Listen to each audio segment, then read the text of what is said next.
जैसा कि आज हम लोग पढ़ने वाले हैं क्लास 10th का चैप्टर नंबर 1 फिजिक्स का, और इसमें पढ़ेंगे हम प्रकाश का परावर्तन। आइए शुरू करते हैं आज का वीडियो। प्रकाश के परावर्तन में देखिए, प्रकाश के परावर्तन नामक चैप्टर में सबसे पहले हमको ये बात ध्यान देना है कि प्रकाश क्या होता है। प्रकाश क्या होता है?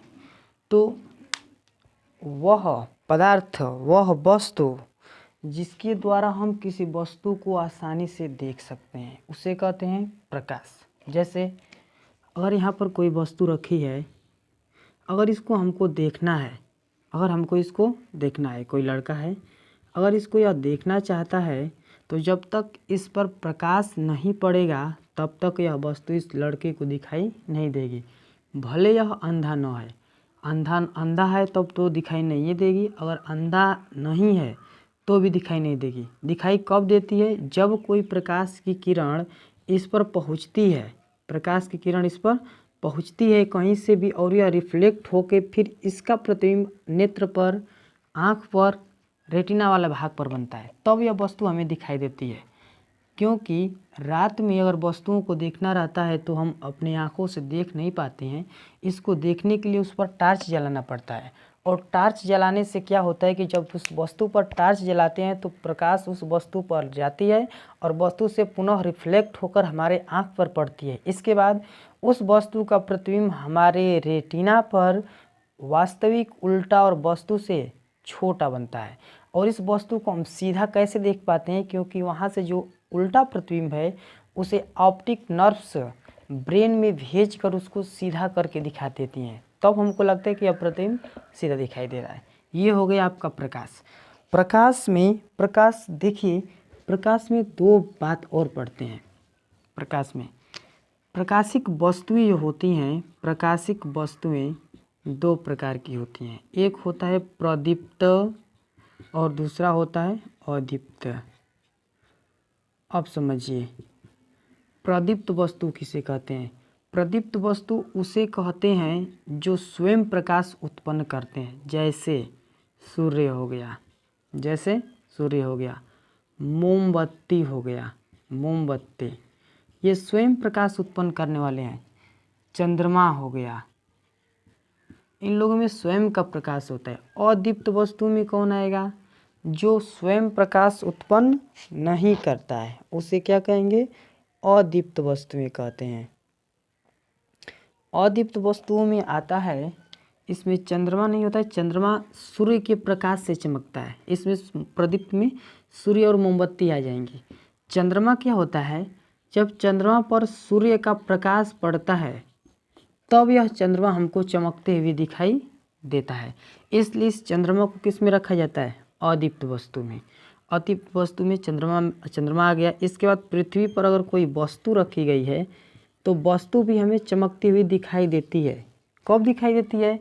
जब इस वस्तु पर कोई प्रकाश पड़ता है।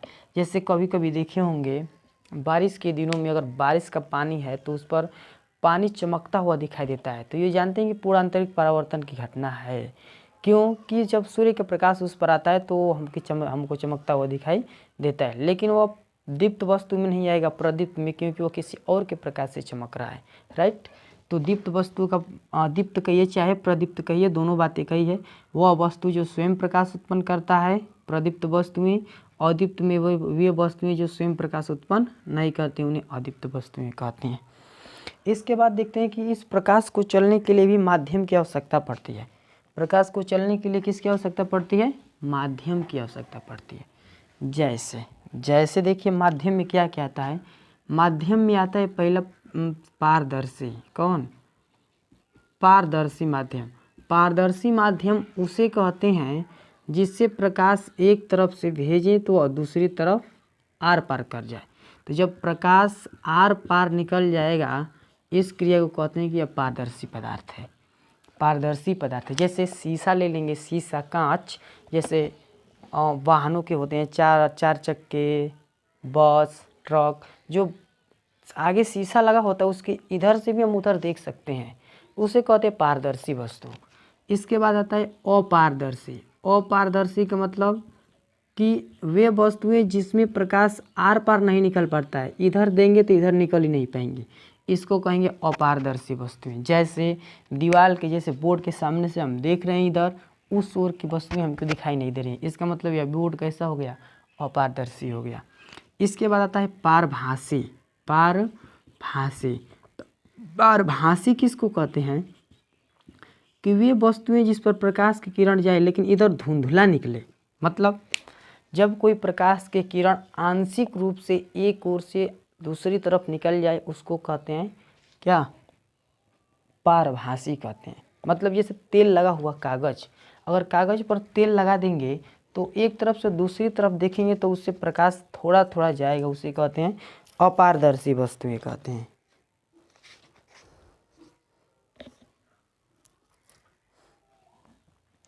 इसके बाद देखिए आगे क्या आता है, इसके प्रकाश किरण पुंज। क्या आता है, प्रकाश किरण पुंज। प्रकाश किरण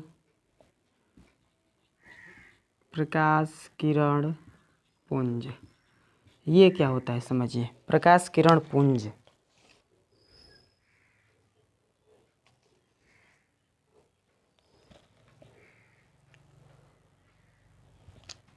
देखिए प्रकाश किरण पुंज, जैसे कोई यहाँ बिंदु है, यहाँ से विभिन्न प्रकार की प्रकाश की किरणें क्या हो रही हैं, निकल रही हैं इस तरह।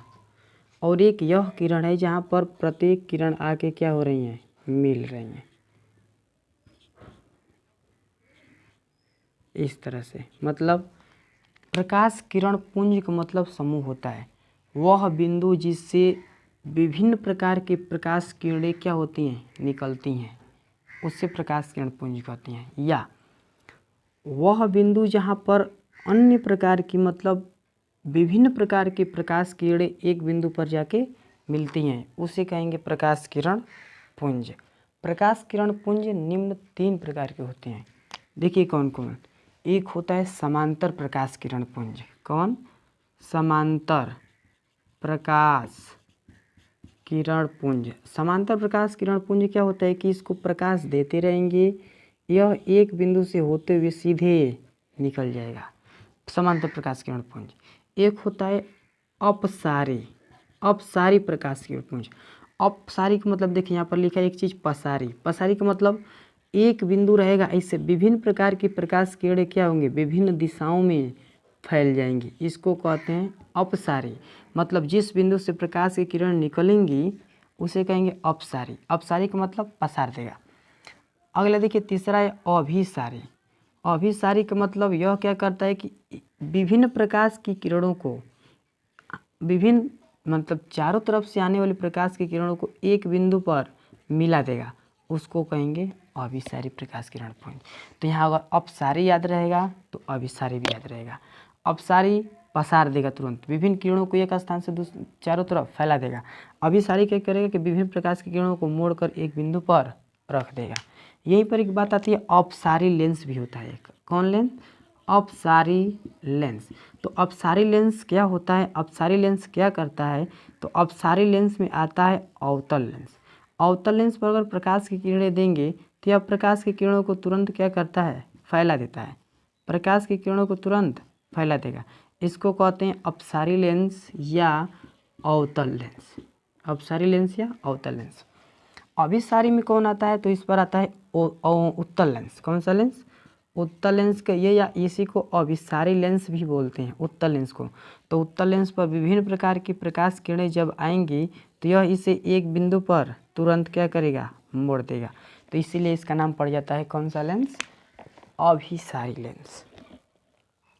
इसके बाद आता है प्रकाश के परावर्तन का नियम। प्रकाश के परावर्तन का नियम। तो देखिए प्रकाश के परावर्तन का क्या नियम है, परावर्तन के नियम। इससे पहले हमको एक बात समझना पड़ेगा कि परावर्तन किसको कहते हैं। क्या, परावर्तन किसे कहते हैं। परावर्तन के नियम को समझने से पहले तो परावर्तन का परिभाषा है, इस पर समझिए परावर्तन की परिभाषा। जब कोई प्रकाश की किरण किसी चिकने तल पर टकराती है तो टकराने के बाद पुनः उसी माध्यम में लौट जाती है, इस क्रिया को प्रकाश का परावर्तन बोलते हैं। फिर सुनिए, जब कोई प्रकाश की किरण किसी चिकने तल से टकराती है तो परावर्तन के बाद पुनः उसी माध्यम में लौट जाती है, इसी प्रकाश का परावर्तन कहते हैं। परावर्तन के 2 नियम हैं। परावर्तन कितने नियम? 2 नियम। पहला नियम क्या है तो समझिए, इस बिंदु का नाम है आपतन बिंदु। क्या? आपतन बिंदु। इसको कहते हैं आपतित किरण। कौन सी किरण? आपतित किरण। इसको कहते हैं परावर्तित किरण। परावर्तित किरण। और यहाँ पर एक अभिलंब दे देते हैं, नॉर्मल लंब। अब तनी समझिए, परावर्तन के 2 नियम में पहला नियम, जब कोई आपतित, इस तरह से बोलते हैं, देखिए इस तरह से बोलते हैं, आपतित किरण, परावर्तित किरण तथा आपतन बिंदु पर अभिलंब तीनों एक ही तल पर होते हैं। परावर्तन का पहला नियम कैसे? फिर सुनिए, आपतित किरण, परावर्तित किरण तथा आपतन बिंदु पर अभिलंब तीनों एक ही तल पर होते हैं। ये हो गया आपका परावर्तन का पहला नियम। इसके बाद यहाँ पर कुछ कोण बनता है, इसको कहते हैं आई, इसको कहते हैं आर। तो यहाँ आपतित किरण है, इस तरह से इस आई का नाम पड़ जाता है आपतन कोण। कौन सा कोण? आपतन कोण। और यह परावर्तित किरण से बना है, इसलिए इस कोण को कहते हैं परावर्तन कोण। कौन सा कोण? परावर्तन कोण। तब देखिए, दूसरा नियम ये बताता है कि आपतन कोण परावर्तन कोण के बराबर होता है, मतलब कोण आई बराबर कोण आर, ये होता है दूसरा नियम, कि आपतन कोण परावर्तन कोण के बराबर होता है। देखिए गोलीय दर्पण। गोलीय दर्पण का परिभाषा है कि दर्पण जिस गोले का कटा हुआ भाग होता है, जैसे एक गोला है, यहाँ से हम क्या किए? काट दिए। कटा तो देख रहे हैं कि इधर का एक बच गया, हुआ, इसकी भी कोई त्रिज्या रही होगी। तो दर्पण जिस गोले का कटा हुआ भाग होता है उसे कहते हैं गोलीय दर्पण। गोलीय दर्पण 2 प्रकार का हो जाता है, एक हो जाता है उत्तल दर्पण, एक हो जाता है उत्तल दर्पण, और दूसरा हो जाता है अवतल दर्पण। अवतल दर्पण। तब देखिए, उत्तल दर्पण का परिभाषा यही समझिए कि वह दर्पण जिसका धंसा हुआ भाग कलई किया गया रहता है और बाहर वाला तल, उभरा हुआ तल परावर्तक तल होता है, उत्तल दर्पण कहलाता है। अवतल दर्पण का परिभाषा है कि वह दर्पण जिसका उभरा हुआ तल कलई किया गया रहता है तथा धंसा हुआ तल परावर्तक तल रहता है, उसे कहते हैं अवतल दर्पण कहते हैं। इसके बाद आता है दर्पण का ध्रुव, दर्पण का द्वारक, ये सब समझते हैं। देखिए चित्र से देखिए, यहाँ पर एक दर्पण हम बना दिए, देख के बता सकते हैं कि कौन सा दर्पण है, तो यह है आपका अवतल दर्पण। इसका एक मुख्य अक्ष होगा, यहाँ पर P, यहाँ पर लिख देते हैं यव, यहाँ रख देते हैं C।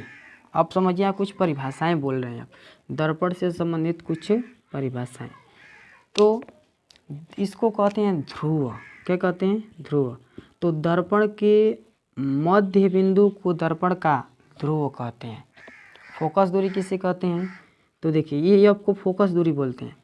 तो ध्रुव और फोकस बिंदु के बीच की दूरी को फोकस दूरी कहते हैं।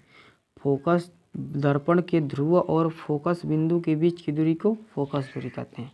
वक्रता त्रिज्या किसको कहते हैं? यह है, देखिए वक्रता केंद्र है, यह वक्रता केंद्र। तो ध्रुव और वक्रता केंद्र के बीच की दूरी को वक्रता त्रिज्या कहते हैं, या फोकस दूरी के दोगुनी दूरी को क्या कहते हैं? वक्रता केंद्र कहते हैं। तो यहाँ से यहाँ तक की दूरी को r लिखा जाता है। अब देखिए, समझिए, यह बराबर होता है r/2। यहाँ से आपको पता चलेगा, r का मान निकालेंगे तो r बराबर आ जाएगा 2f। इसका मतलब कि वक्रता त्रिज्या निकालेंगे तो अगर फोकस दूरी पता है तुरंत उसका क्या कर देंगे? 2 गुना कर देंगे। अगर फोकस दूरी दिया है किसी लेंस का, फोकस दूरी 5 मीटर है, तो उसकी वक्रता त्रिज्या कितनी हो जाएगी? तब 10 मीटर हो जाएगी। कैसे? क्योंकि उसका 2 गुना होता है, राइट। अगर दोस्तों वीडियो अच्छा लग रहा हो, हेल्पफुल लग रहा हो, तो चैनल को सब्सक्राइब करें, वीडियो को लाइक और अपने दोस्तों में शेयर करना ना भूलें। जय हिंद। इसका अगला पार्ट हम लोग अगले वीडियो में पढ़ेंगे। तब तक के लिए जय हिंद।